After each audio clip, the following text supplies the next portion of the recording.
আসসালামু আলাইকুম এভরিওয়ান।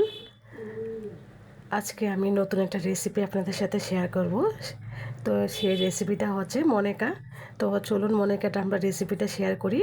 তো এখন মেজারমেন্ট কাপে 1 কাপ নিয়ে নিলাম ময়দা, তার সাথে 1/4 কাপ গুঁড়া দুধ, 1 টিস্পুন লবণ, 1 টিস্পুন খাবার সোডা, 2 টেবিল স্পুন ঘি,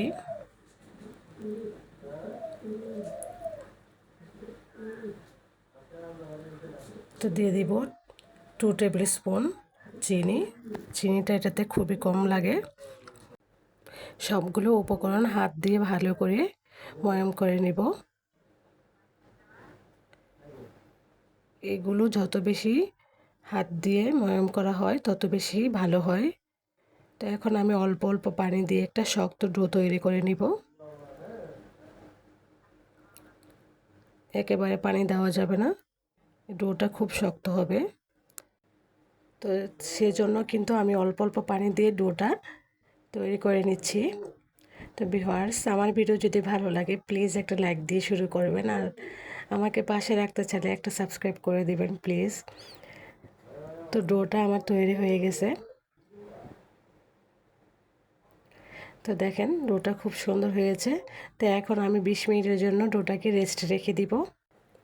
তো 20 মিনিট পরে ঢাকনা খুলে ডো থেকে আমি লিচি কেটে অল্প লিচি নিয়েছি, একটা রুটি বানাবো।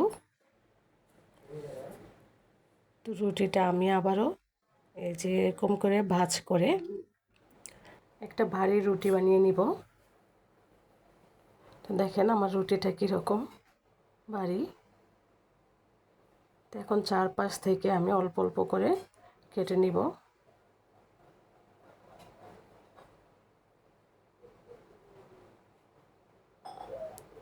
তো সবগুলো আমি এভাবেই কেটে নিব, আর এইভাবে স্কোয়ার শেপ দিয়ে নিব সবগুলো।